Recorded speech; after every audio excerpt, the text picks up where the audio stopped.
அப்படி ஒரு லவ் கொடுத்தியா? பத்தா என்னால இப்போதைக்கு இவ்வளவுதான் முடியும். வரேன் லட்சுமி.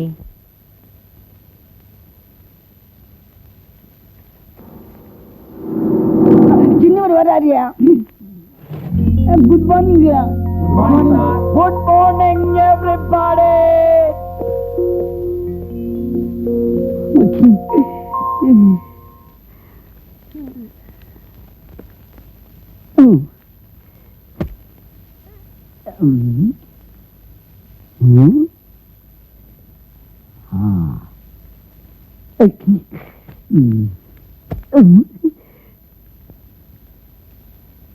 ஏன் சார், கதிரேசி இந்த ஆபீஸுக்கு நம்மள மாதிரி ஒரு கிளார்க்கு, அவருக்கு என்ன இவ்வளவு பெரிய மரியாதை?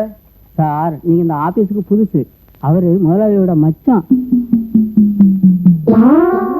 வணக்கம் கதிரேசன் சார். வாடா வாழைப்பழம். என்ன ஓட்டு கேட்க வர்ற மாதிரியே வர்ற? அது தமிழ் பண்பாடு இல்லையா? என்ன பாடோ போ.